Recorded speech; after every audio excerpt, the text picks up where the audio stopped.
al tenor literal del título, ¿cierto? Se firmaría en la parte de... Entonces se convirtiera... No. A ver, pensemos que usted me lo está diciendo es dónde debe ser firmada la letra de cambio por el deudor, donde dice aceptada, ¿cierto? Porque el deudor acepta, pero a veces por desconocimiento del formato, el deudor firma en cualquier parte. Yo ahí estoy de acuerdo con la teoría que expone Bernardo Trujillo Calle en sus obras de títulos variados, donde él dice, mire, lo importante es que esté la firma.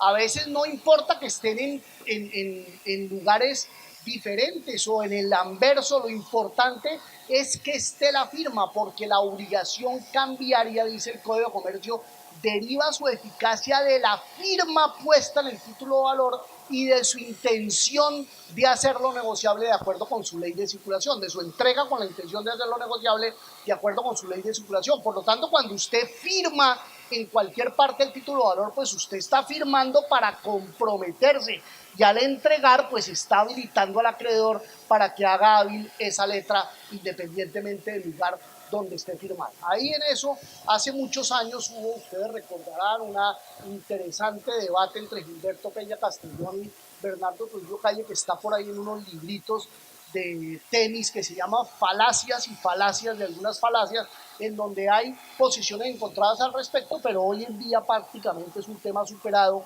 en el sentido de que la firma desde que esté obliga al deudor al pago. Mira,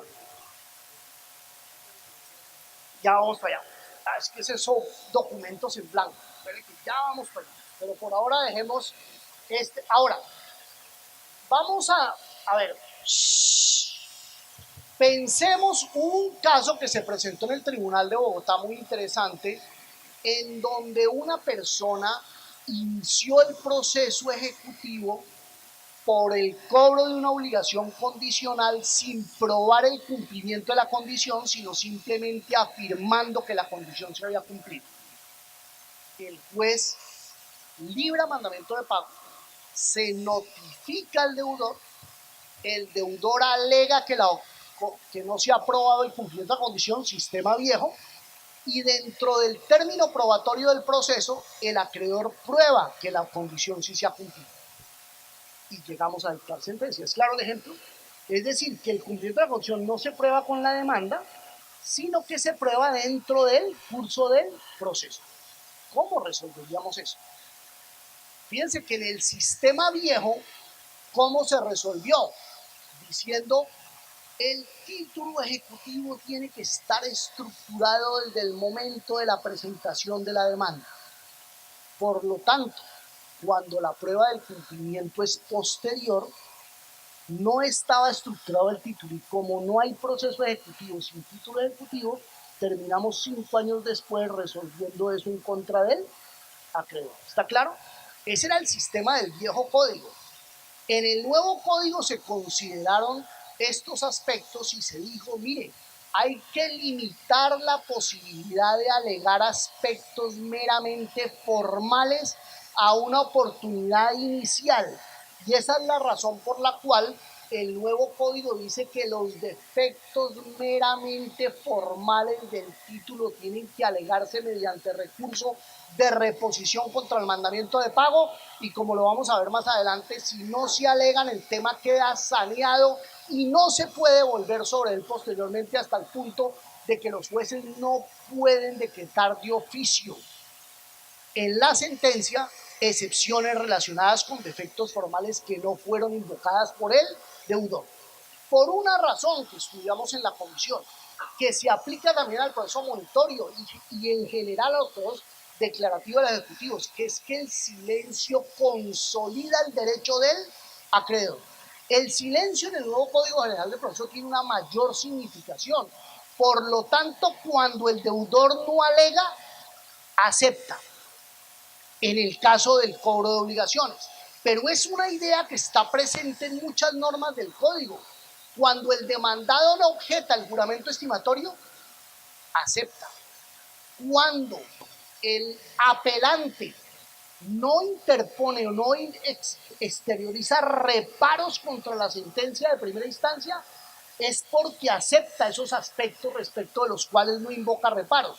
Dense en cuenta ustedes cómo eso de que el silencio de la parte consolida el derecho de otro está presente no solo para el caso del deudor, sino para el caso del apelante, para el caso del demandado, del objetante en el juramento estipulatorio. Es una figura que está presente coherentemente en varios artículos del código, ¿de acuerdo?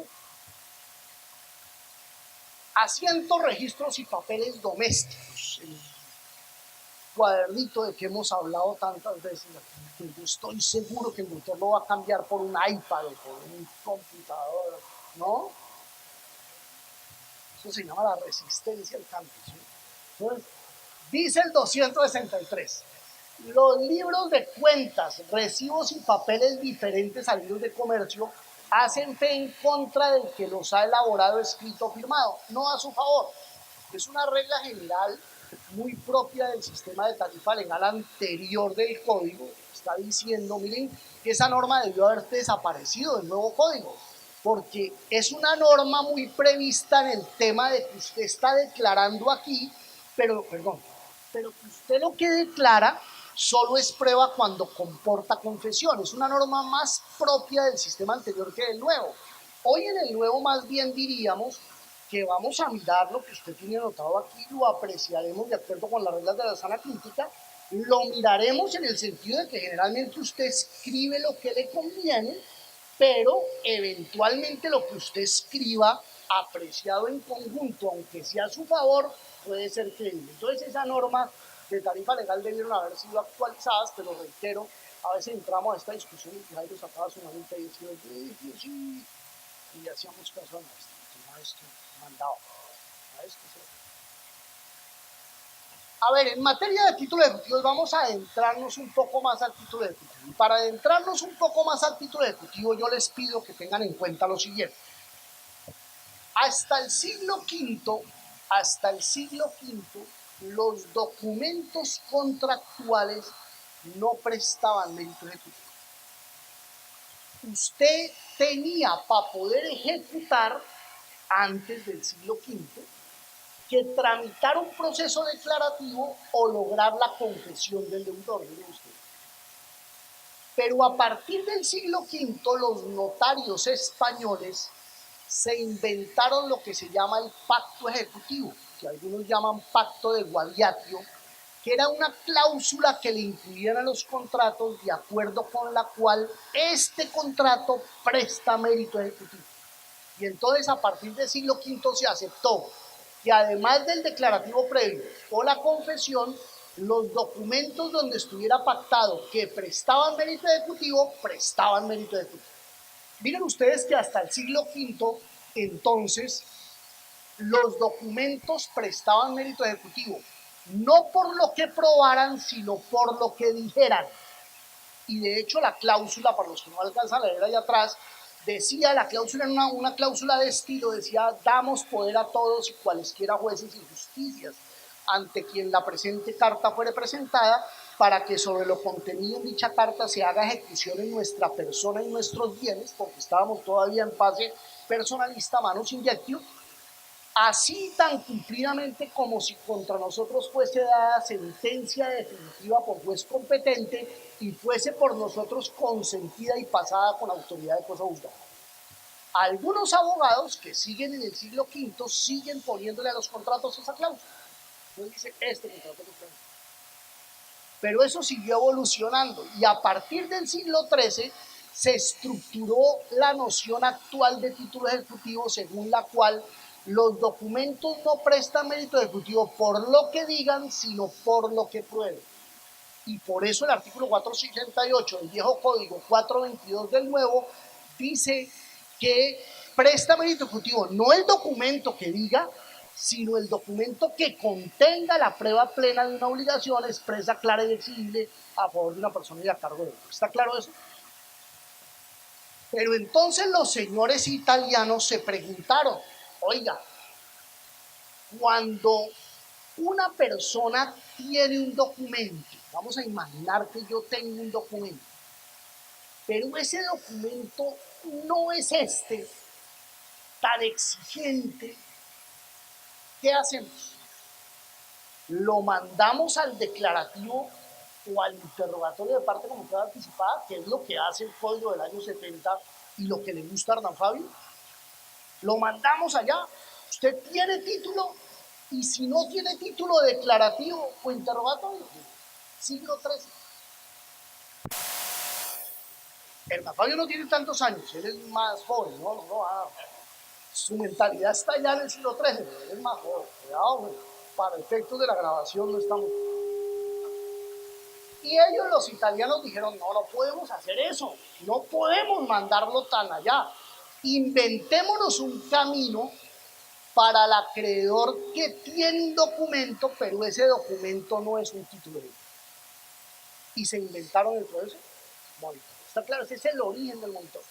Es un monitorio documentario. Lo que pasa es que después otros países dijeron, no, pero ¿para qué documento? No, pero lo ampliaron y dijeron, ¿para qué documento? Miren, nosotros cuando redactamos el código hasta el segundo debate veníamos con el documentario. Pero miren lo que generaba. Usted presenta una demanda y además le anexa un. Pero si la demanda ya es un documento del acreedor, dijo alguien, ¿para qué dos documentos? La demanda y otro. Y además este otro tiene que impedirse, como dice la legislación española, la obligación. ¿Qué es eso de impedir una obligación? Todo subjetividad. Quitemos este documento. Monitorio puro, no documentario, que el acreedor diga que le debe y no presente más documentos, y así desformalizamos y hacemos más eficiente el monitorio. Y fue lo que se hizo. Por eso el monitorio colombiano es puro, no es el italiano, el origen del italiano, sino es el de la Comunidad Económica Europea, y el monitorio alemán, que es puro. ¿Estamos de acuerdo? Pero el origen es este. Entonces, hay que pararse aquí en el siglo XIII y 8 siglos después y no devolverse tanto para no calificar de engendro al monitorio, ¿de acuerdo? Requisitos del título ejecutivo. El artículo 430 dice que los requisitos formales solo podrán discutirse mediante reposición contra ordenamiento de pago. Ese es otro de los temas que se va a discutir en el Congreso de Derecho Procesal de septiembre, porque es una norma que ha dado mucho que decir. ¿Qué son requisitos formales? Han empezado a preguntarse algunos. ¿La firma, por ejemplo, es un requisito formal o es un requisito sustancial?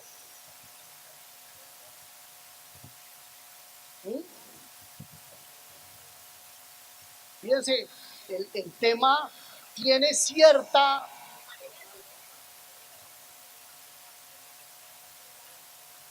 Vamos a ver qué ahí volvemos a algunos decían, pero hay que esperar cómo se va quedando. Yo personalmente voy a anticipar mi criterio. Yo creo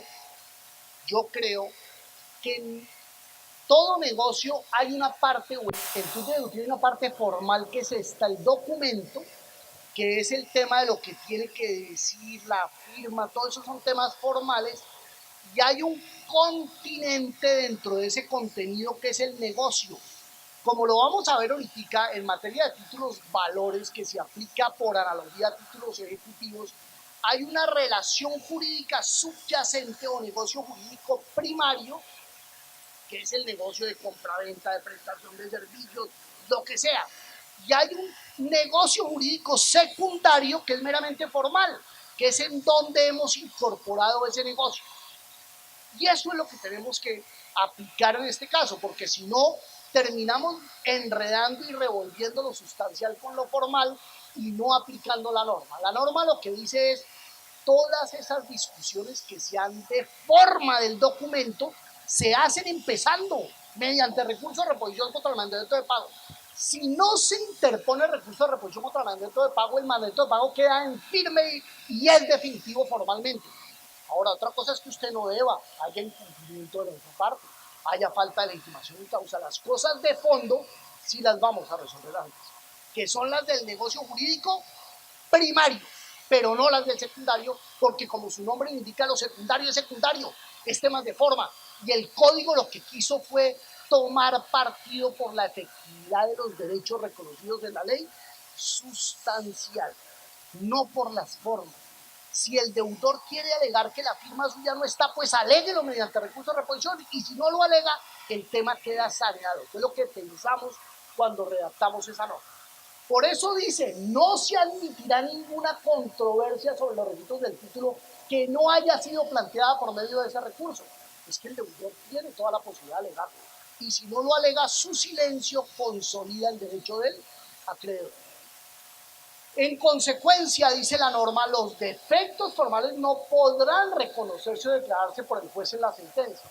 Miren que es un nuevo derecho. El derecho anterior, cuando uno miraba para allá, era un derecho del código formal, rígido, no hay proceso ejecutivo sin título ejecutivo, no hay monitorio, era un proceso distinto. Hoy en día, como tomamos partido por la efectividad, pues entonces hay monitorio, el silencio consolida el derecho, los temas formales se vuelven excesos rituales manifiestos cuando atentan contra el derecho sustancial y por lo tanto se flexibiliza. Por eso se habla de procesos dúctiles o flexibles en el nuevo ordenamiento, los temas procesales, para que superadas ciertas etapas no se pueda volver sobre ellas cuando son asuntos meramente formales. Ahora, tan es así que miren esta norma. Cuando se revoca el mandamiento de pago, antes, vamos a pensar hasta antes del nuevo código, se revocaba el mandamiento de pago, ¿qué podía hacer el acreedor? Llorar. Cuando uno le revocaba el mandamiento de pago, eso era el desastre, era terrible, porque usted de acreedor se acababa de convertir en deudor, usted se era condenado además a pagar costas y perjuicios, de tal manera que se exponía a un incidente de regulación de perjuicios, de tal manera que pues era una situación muy difícil, porque para poder retirar tenía usted que terminar afrontando dos actuaciones, no había manera de convertir ese proceso ejecutivo en nada. El nuevo código, bajo la idea de que los procesos son ¿qué? Dúctiles o flexibles. Mire que el monitorio se vuelve declarativo con oposición, el monitorio se vuelve ejecutivo cuando no hay oposición, el proceso declarativo puede tener una o dos audiencias. Eso en el anterior código, que la estructura dependiera de lo que el juez definiera, era algo impensable. Hernando Morales, no estoy seguro que no pensó en esa posibilidad de redactar el código del año 70, pero en el nuevo código una cosa se puede convertir en otra, y entonces un proceso ejecutivo que empieza como ejecutivo pero deja de serlo porque el título ejecutivo no está, se puede transformar en declarativo cuando el acreedor presenta la demanda declarativa dentro de los 5 días siguientes a la ejecutoria del auto que revoca el mandamiento de pago. Y como es un tema meramente formal, habrá que ver de qué formalidad estamos hablando en cada caso. Incluso en muchos eventos se va a poder mantener las medidas de embargo y secuestro, porque como el juez puede decretar embargo y secuestros cuando haya humo de buen derecho y periculum in mora, posibilidad de que el tiempo dañe, pues como es un tema meramente formal, usted mantiene ese embargo y dice, perfecto, vamos a tramitar esto como un declarativo. Y mírenlo todavía más profundamente. ¿Cómo se tramita un declarativo? Igual que un ejecutivo. Porque el ejecutivo, con excepciones, se tramita igual que un declarativo. Entonces miren ustedes que es un cambio meramente formal el que hacemos, de decir, bueno, listo, como no tenemos título ejecutivo, pues no seguimos como ejecutivo, pero seguimos por el mismo camino que es el declarativo, para definir en la sentencia si la persona tiene la calidad de deudor o no tiene, porque lo que nos interesa en el nuevo proceso es la efectividad del derecho reconocido en la ley sustancial y no rendir tributo a las meras formas, que era algo que hemos superado y que ojalá se supere en los procesos del futuro. Es que los procesos no se justifican por sí solos. No hacemos procesos para hacer gimnasia procesal, hacemos procesos para que en la sentencia se defina la situación de tensión que hay entre dos miembros de la comunidad, es decir, se defina conclusivamente si una relación existe o no existe. Pero no podemos seguir tramitando procesos únicamente para divertirnos procesalmente y después de varios años terminar con una decisión que no resuelve nada. Esa fue la apuesta que hizo el código en normas como las que estoy explicando. Copias como títulos ejecutivos. Miren ustedes que desde el año 2004 la Corte Constitucional venía sosteniendo que no es lo mismo, que es lo que decíamos hace un rato, una demanda ejecutiva con un título valor en copia que una demanda ejecutiva con un título ejecutivo en copia.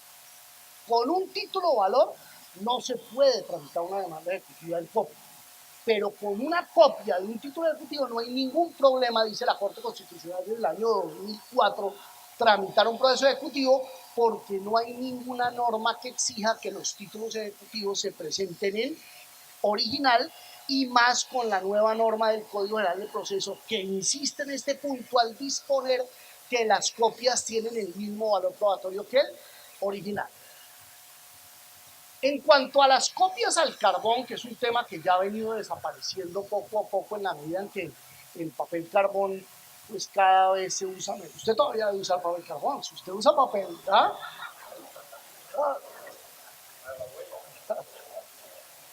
Pero el papel carbón aquí la gente joven no sabe, pero los que somos mayorcitos aquí, era milagroso, uno metía, ¿se acuerda? Uno que no se le descuadrara la hoja. ¿Ah?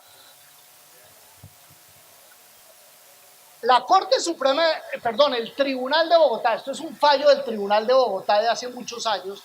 Miren ustedes que hace muchos años, con criterios de avanzada, ya se venía sugiriendo interpretaciones con el viejo código como las que estamos aceptando hoy en día en el código, que es que cuando hay varias copias al carbón, en últimas pueden haber varios originales, porque el carbón no es más que el instrumento impresor que uno utiliza para sacar otro ejemplar. Entonces el tribunal venía diciendo que lo que hace un original no es tanto el elemento impresor que se está usando, sino la firma. Y además que había que tener en cuenta más la naturaleza del documento y del acuerdo y del contrato que la forma, porque cuando usamos una forma al carbón, pues usted tiene que dar con una y yo con otra. Usted como acreedor, vendedor, tiene el derecho de exigir el pago del precio, y yo como comprador tengo derecho a exigir la entrega de las mercancías. Para cada uno hay unos determinados derechos de ese negocio.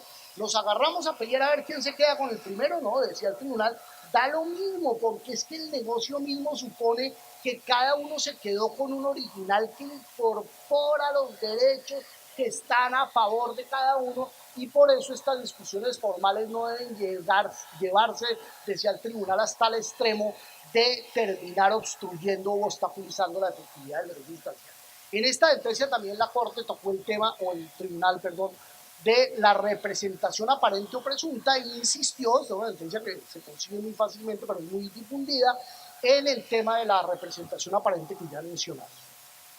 Títulos emitidos con cláusula aceleratoria, documentos con cláusula aceleratoria. Lo primero que hay que decir es que la Corte Constitucional, en una demanda que se presentó, consideró que es exequible la norma que autoriza pactar que ante un vencimiento se puede acelerar el pago de toda la obligación, y lo que han venido los tribunales sosteniendo es que en esos casos se puede reclamar el saldo completo del capital, pero en materia de intereses hay que tener cuidado, porque el capital vencido con intereses demora desde la exigibilidad hasta el pago, pero el capital no vencido únicamente se pueden pedir intereses compensatorios hasta el día anterior a la presentación de la demanda, porque solo con la presentación de la demanda es que el acreedor hace uso de la cláusula y acelera las cuotas no vencidas, de tal manera que solo a partir de la presentación de la demanda se justifica el cobro de intereses de mora sobre las cuotas no vencidas. Documentos con espacios en blanco. ¿Qué? ¿Le devuelvo? Diga. ¿Ah? La otra. Pero si yo le voy a regalar la presentación, mire, me arrodillo y se lo juro aquí. Además, lo que yo voy a entregar es igualita a esa, es la misma. Bueno, a ver. Documentos con espacios en blanco. Es muy corriente, especialmente en el negocio financiero, pero no exclusivamente, puede ser en cualquier tipo de negocio, que una persona firme títulos valor en blanco y sería la firma en un documento en blanco, o títulos valores con espacios en blanco, que es cuando se dejan unos determinados espacios particulares, generalmente el del capital y el vencimiento, para ser llenados posteriormente. Entonces, es necesario definir cómo está regulado esto en el Código General de Procesos y en el Código de Comercio, y para eso hay que aplicar el 621 del Código y el 622 del Código yo creo que esta norma está mal, no es 621, es 421, si no estoy mal, ¿sí? 421, no, 621 es que procesos requieren audiencia, no, es 421, estoy seguro, ¿sí? Bueno, por favor la corrigen, pero...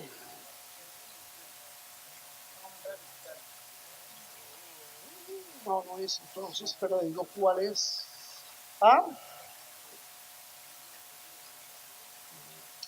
Es 261 es. 261, el 2, que me equivoqué fue al meter el dedo, es documentos con espacios en blanco. A ver, el código dice que se presume cierto el contenido de los documentos con espacios en blanco. 261, no es 621, sino 261. ¿Qué significa eso? Miren ustedes, siempre eso no hay modificación con el código anterior, hay una presunción legal de debido diligenciamiento. Debido diligenciamiento. Presunción legal de debido diligenciamiento, dice la doctrina.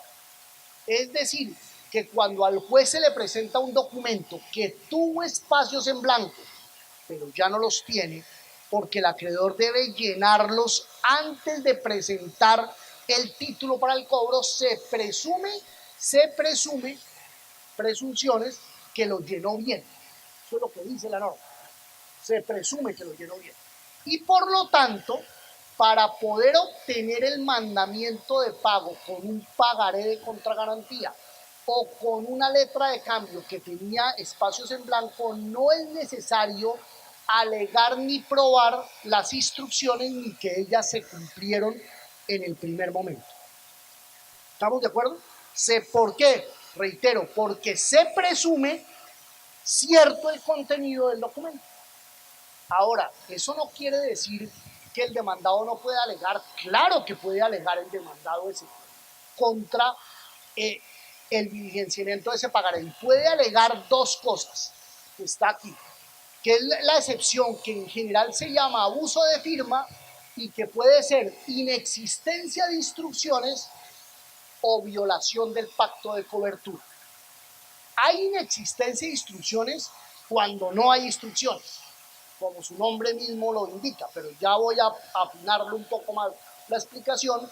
Y hay violación del pacto de cobertura cuando existían instrucciones y las instrucciones no se respetaron estrictamente, porque por ejemplo se incluyó en el pagaré una obligación que no se había pactado que se podía incluir, o a cargo de otra persona, o se varió la fecha de exigibilidad, alguna circunstancia que implique que el que diligenció el documento no lo diligenció como debía diligenciarlo. Eso se llama violación del pacto de cobertura.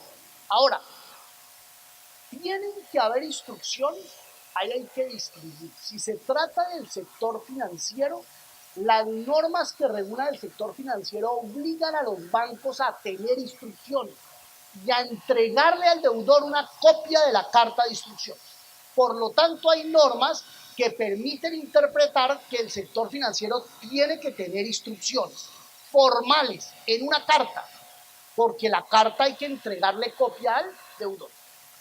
Pero esas normas son aplicables al sector financiero. Un comerciante normal ¿tendría obligación de tener una carta de instrucciones?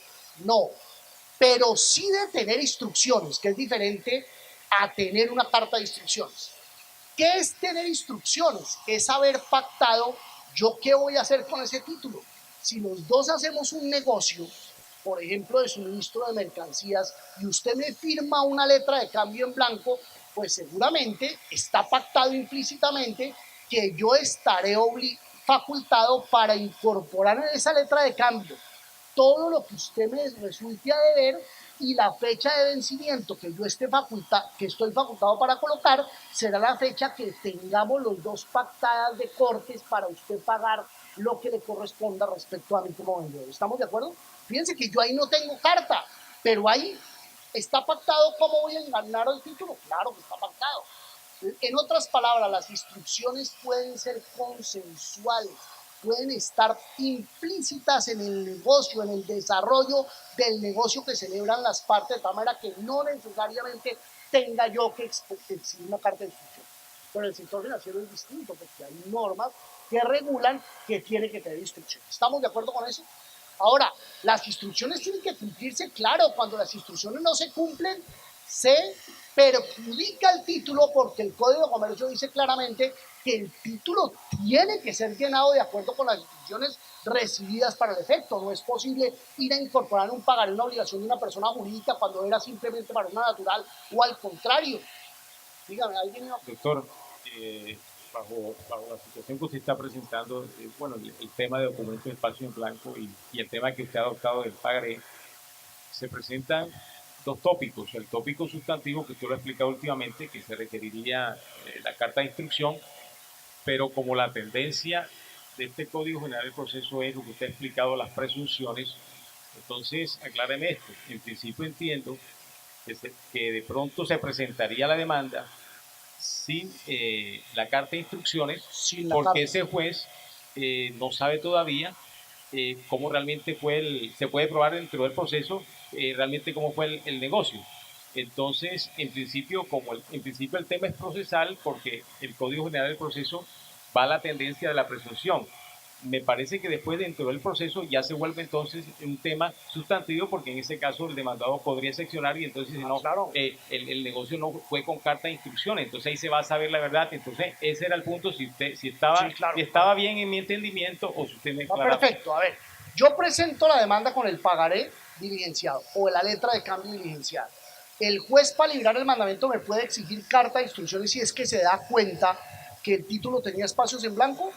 No, porque opera la presunción de debido diligenciamiento. Luego el juez debe librar el mandamiento de pago sin revisar ese aspecto formal de las instrucciones, porque el código no exige que se revise en la medida en que opera una presunción de debido diligenciamiento. Ahora, ¿el deudor puede alegar en contra de lo que el acreedor hizo? Claro, estamos diciendo ampliamente, porque puede alegar que no existían instrucciones, o que existiendo instrucciones no fueron respetadas, es decir, violación del pacto de cobertura. Y entonces vendrá un tema de prueba de alegación que se resolverá en la sentencia.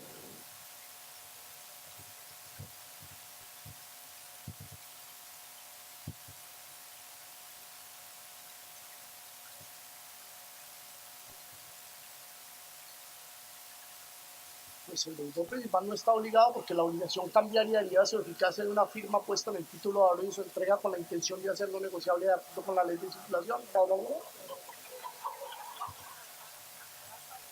El que no firma no se obliga.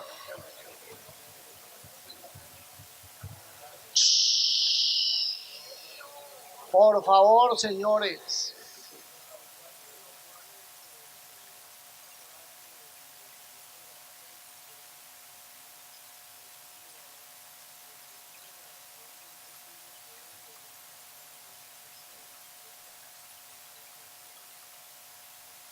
Usted, hay libertad probatoria para probar las instrucciones, de tal manera, salvo el sector financiero, ¿no? Porque el sector financiero tiene que tener carta de instrucción. En los otros, reitero, en las partes pueden probar con confesión. Usted puede traer testigos, otros documentos que muestren, oiga, mira, nosotros siempre hemos pactado que los pagos se hacían el día 30. Siempre hemos pactado los pagos, mire cómo hacia atrás siempre se hacían el día 30. Pues cuando yo le puse de fecha 30 de vencimiento, pues pacté, lo que hice fue incorporar lo que habíamos pactado en el negocio jurídico primario, que siempre pagaríamos el día 30. Ahora, ¿por cuánto la llené? Por tanto, que miren que es el valor de las mercancías que él me quedó debiendo. Por lo tanto, tenía instrucciones y las cumplía estrictamente. Ya depende, como usted lo sugiere en su pregunta, pues de la demostración del negocio que se haga dentro del proceso ejecutivo correspondiente. Dígame.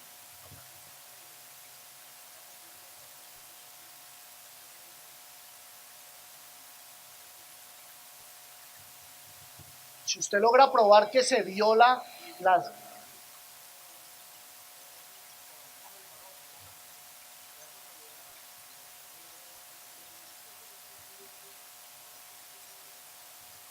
Pues está... A ver, lo que hay entra, eso es un tema probatorio, ¿no? Ya es la persona que abusa de la firma en blanco, pues está perjudicando el título y además puede estar incurriendo incluso en un delito porque abusar de la firma en blanco trae consecuencias civiles y también penales en la medida en que, pues, dependiendo del caso concreto, hay que ver el caso concreto para poder concluir. Y lo que usted menciona o sugiere en materia de tasa de usura, hay que tener en cuenta que en Colombia opera la tasa de usura, no puede ser desconocida con un diligenciamiento indebido de un título o valor y por lo tanto si el deudor está en condiciones de probar que a través de ese diligenciamiento por un valor mayor se están violando las tasas de usura, incluso se puede estar estructurando el tipo penal correspondiente. A ver, una pregunta muy interesante que se hace la doctrina es, ¿y uno podría, después de muchos años, coger y llenar un pagaré con una fecha reciente o una letra de cambio para habilitar el cobro de una obligación que ya está prescrita? Fíjense ustedes que eso no lo resuelve la ley. Este tema yo les recomiendo, hay una obra que es la de Bernardo Trujillo Calle, se llama Títulos y Valores, una obra muy bien escrita en Colombia, muy profunda en materia de títulos y valores, la verdad es una obra de esas que vale la pena leer por su ponderación y por la profundidad de los argumentos que uno encuentra ahí. Títulos y Valores de Bernardo Trujillo Calle, es un profesor de Medellín muy experto en estos temas. Entonces él dice que cuando se presenta una circunstancia tan especial como la que yo estoy mencionando, el deudor podría entrar a probar que a pesar de que facialmente el título tiene una fecha de vencimiento, realmente lo que prima es el vencimiento de la obligación incorporada ahí. Si habíamos pactado los dos que yo pagaría el 30 de cada mes, pues el 30 del mes que dejé de pagar es la exigibilidad a partir de la cual empieza a correr la prescripción, independientemente de que yo le ponga cualquier fecha 3 años después del pagaré. Si logro probar en el proceso que realmente el acreedor estaba facultado para llenar el documento desde hace 3 años cuando yo incumplí y lo llenó tardíamente, se estructuraría en un caso como es la excepción de prescripción, porque el fondo prima sobre la forma, el negocio jurídico primario prima sobre el secundario, la relación jurídica subyacente prima sobre la parte meramente formal y por lo tanto no podríamos aceptar en perjuicio del deudor que a través de una maniobra como esta se volviera imprescriptible o se ampliara indebidamente un término de prescripción que ya estaría consumado. En materia de copias registradas, el código habla en el 248 que cuando un documento tenga que tener nota de registro, pues la persona que lo presenta debe presentar esa copia con la nota de haberse hecho el registro. Esto opera especialmente para los juegos reivindicatorios o en cualquier caso en donde haya que probar la propiedad. Ustedes saben que tenemos en Colombia un sistema de título y modo. No se prueba la propiedad únicamente con el código de matrícula inmobiliaria. Es necesario acompañar el título y el folio de matrícula puede servir de prueba, que es la constancia o certificación sobre haberse registrado el título respectivo. En el viejo código había un sistema en el cual se enviaba la copia a la oficina de registro para que reprodujeran los sellos de registro. En el nuevo código lo que se hace es modificar la norma para exigir que desde el principio la parte interesada presente la copia con la nota de registro, que puede ser el folio de matrícula si estamos hablando de inmuebles. En copias parciales, pues se pueden adicionar las copias, y en cotejo el artículo 246 dispone que la persona frente a la cual se presente la copia de un documento puede pedir el cotejo con el original o con una copia anterior. Esa norma tiene trascendencia en la medida en que el documento haya sido tachado o desconocido, porque el cotejo no es más que una prueba para demostrar la falsedad o la autenticidad, de tal manera que si usted ni tachó ni desconoció, la prueba se vuelve inútil o superflua, porque si usted no tachó o desconoció, la presunción de autenticidad con su silencio se consolidó, y entonces no tiene sentido ir a cotejar la copia con un ejemplar o con un original sin tachar, correcto. Copias de actuaciones judiciales. Antes ustedes recordarán que el código en el artículo 115 disponía que solo tenía valor la copia expedida con destino al acreedor. Además tenía que haber una providencia. Si a uno se le pedía esa copia, tocaba ir, prometer que uno no la iba a usar si aparecía, etcétera, etcétera. Y finalmente, después de un trámite enorme, le daban una segunda copia por mérito de ejecución. El nuevo código dispone en el artículo 114 que las copias auténticas son a petición verbal sin necesidad de auto, y que el mérito ejecutivo solo requiere constancia de ejecutoria, porque las copias se presumen auténticas y lo que se necesita es que haya constancia de que la providencia es definitiva para que habilite el cobro de las sumas a que se refiere la providencia respectiva. Esa es una distinción que está en el artículo 114 frente al artículo 115 anterior del código, cuya farragosa redacción ustedes no encuentran en el nuevo código. En materia de prueba documental, la doctrina y la jurisprudencia se ha preguntado qué pasa con la sentencia, es decir, la sentencia, ¿me permite otra vez? Sí, ya que la sentencia que se dicta en un proceso, ¿qué prueba? Es una prueba trasladada cuando uno la lleva a otro proceso. Y la Corte, en sentencias como la que ustedes ven en la pantalla, que es una sentencia que fue aceptada ya por otras decisiones y además por la doctrina, dice que una sentencia como documento se prueba ella misma. ¿Qué quiere decir que se prueba ella misma? Que se prueba que un juez de tal parte, dentro de tal proceso, tal día dictó una sentencia que dice tal cosa. Eso es lo que dice la Corte, o lo que significa lo que dice la Corte cuando se dice se prueba ella misma. La sentencia no es una prueba trasladada, porque la sentencia no es una prueba de este proceso, es la sentencia de este proceso. Por lo tanto, cuando uno la trae, no es que traiga una prueba, trae la sentencia, un documento que contiene la sentencia. La parte considerativa de una sentencia que se lleva de un primer proceso a otro no obliga al juez del segundo proceso, porque cada juez hace su propia valoración probatoria.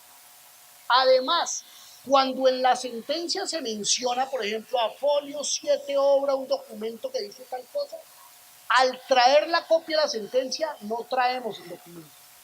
Si queremos, traemos la sentencia, pero toca traer el documento para que haya traslado de prueba. Si no, la simple mención no habilita al juez para considerar ese documento que solo está mencionado, o el testimonio o el dictamen pericial que esté mencionado. Toca traer las pruebas materiales. Y finalmente ha dicho la Corte que la parte resolutiva de la sentencia, pues hay que ver en cada caso qué efectos tiene en el segundo proceso. Habrá casos en los cuales, por ejemplo, si es un proceso penal en donde se absolvió a una persona por no haber cometido un delito, pues como en Colombia para el non bis in idem no se podrá en todos decir que la persona sí lo cometió, porque el juez penal ya dijo que no. Hay que ver en cada caso cuál es el efecto que, de acuerdo con la ley sustancial, tiene la sentencia que se lleva, o el documento constitutivo de la sentencia que se lleva de un proceso a otro. En materia de prueba testimonial, hay una regla de valoración probatoria referida a los documentos que antes estaban en el artículo 232 del Código de Proceso Civil y que ahora está en el artículo 225 del nuevo Código. Esa norma o esa regla dice que primero los testimonios no suplen pruebas documentales que se requieran. Lo que decíamos, yo tengo que probar el dominio. ¿Cómo lo tengo que probar? Con título y no. ¿Puedo traer testimonios? No. La norma dice no suple, los testimonios no sirven para eso. Y hay una segunda regla que dice, que vuelve y es una regla de esas que podría no estar en el código, pero está, miren ustedes, porque las reglas de la experiencia antes estaban codificadas. ¿Recuerdan? Que hemos dicho ya eso varias veces. Como el juez no sabía y no tenía experiencia, lo que hacíamos era codificar las reglas para facilitarlo. Esta es una norma que viene de la Edad Media. Entonces dice, segunda regla de valoración probatoria, cuando se trate de probar obligaciones originadas en contrato o convención o el pago, la falta de un documento o de un principio de prueba por escrito trae como consecuencia indicio grave de inexistencia del contrato o del pago. A menos que, dice la norma, a menos que por la cuantía o la calidad de las partes esté justificada la omisión. Miren cómo ha razonado el legislador aquí. Ha dicho, generalmente la experiencia nos enseña que el que celebra un contrato o paga tiene un documento. Díganlo como razona el legislador. Generalmente el que celebra un contrato o paga tiene un documento. Si viene a alegar en un proceso que contrató o que pagó y no tiene documento, cierre un ojo, señor juez. Raro, porque está actuando en contravía de cómo generalmente actúan los seres humanos. Por lo tanto, eso tiene una consecuencia que es un indicio grave de inexistencia. No quiere decir que usted no pueda probar el contrato o el pago con testimonios. Sí lo puede probar. Lo que pasa es que usted va en contra de la corriente porque el juez tiene que apreciar eso de que usted no tenga documento o principio de prueba por escrito así con los ojos cerrados. Raro. Es raro que venga usted a alegarme que pagó y no me exhiba un documento, a menos que usted me pruebe que es una relación comercial que lleva mucho tiempo, que la cuantía es muy baja, que el conocimiento entre las partes había flexibilizado la relación entre los comerciantes, que todos sabemos que así sucede, de tal manera que usted justifique por qué no tiene el documento. ¿Me he hecho entender? Ahora, ¿qué quiere decir tener un documento, un principio de prueba por escrito? ¿Qué es el documento? Pues el documento mismo. Si voy a alegar el pago, es el recibo de pago. Si voy a alegar que hice un contrato de compra de mercancía, es el contrato. ¿Qué es un principio de prueba por escrito? La ley hoy no define qué es un principio de prueba por escrito. La definición estaba en el artículo 93 de la ley 153 del 87, que fue derogada por el Código Civil, esa norma, pero que la doctrina está de acuerdo que a pesar de no estar vigente, es útil para comprender el concepto. Entonces esa norma dice que un principio de prueba por escrito es otro documento, otro, que no es el documento mismo, pero que lo hace verosímil, que lo indica, que permite al ver uno ese otro documento que un hecho resulta indicado. Una aplicación de esto está en el proceso de restitución de inmueble cuando dice que uno, probando los 3 últimos pagos, se entiende que los anteriores también no están. En última, los recibos de los 3 últimos meses son un principio de prueba por escrito de los anteriores, porque si bien no son los recibos de pago de los meses anteriores, hacen verosímil pensar que el que pagó los 3 también pagó los anteriores. Entonces, es a eso que se refiere. Unas cartas, comunicaciones entre las partes que hagan verosímil el hecho litigado, dice la norma. Efecto de la entrega de títulos valores por una obligación anterior. Venga, va a tener que tener otro valor. A ver, señores, esta norma es muy importante y me la han preguntado varios aquí. Entonces vamos a hacer un negocio. ¿Cómo es su nombre, doctor? Jorge Ramos. El doctor Jorge Ramos y yo vamos a hacer un negocio que es un negocio jurídico primario, la compraventa, este negocio. Aquí está el negocio. Y vamos a, además, el doctor Jorge Ramos, que es el comprador, me entrega, por favor, tienen ese cheque. me entrega un título o valor de contenido crediticio como pago de la obligación original. ¿Está claro el ejemplo? La pregunta es, ¿cuál es el efecto que tiene el título o valor, el cheque, la letra, el pagaré sobre un negocio jurídico primario? ¿Cuál es el efecto que tiene esto sobre eso? ¿Cuál es el efecto que tiene el negocio jurídico secundario o relación jurídica cartural sobre el negocio jurídico primario? Entonces, en medio de estos dos negocios hay algo que se llama la convención ejecutiva, que es el acuerdo que podemos hacer usted y yo en el sentido de regular cuál es el efecto que va a tener este cheque sobre esta obligación. ¿Eso lo hace generalmente la gente? No, la gente no pacta. Porque podemos pactarlo, ahí vamos a ver que nos permite, oiga, este cheque no extinguirá, este negocio no tiene ningún efecto, pues pactémoslo y no hay problema. Como la ley generalmente no lo, la gente generalmente no lo pacta, se sujeta a una norma supletoria prevista en el Código de Comercio, que es la regulada en los artículos 643 y 882, que vamos a ver ya qué dice. Hay tres teorías al respecto. Hay una teoría que se llama la teoría de la absorción, que dice que este título absorbe este derecho. Entonces este desaparece. Hay una segunda que dice que es la teoría de la novación, de acuerdo con la cual esta reemplaza el título este, por lo tanto esta queda extinguida. Y hay una tercera que es la regulada en el Código de Comercio colombiano, que es la teoría de que con esto se paga esto, pero sujeto a la condición de que efectivamente esto resulte efectivo. Vamos a ver.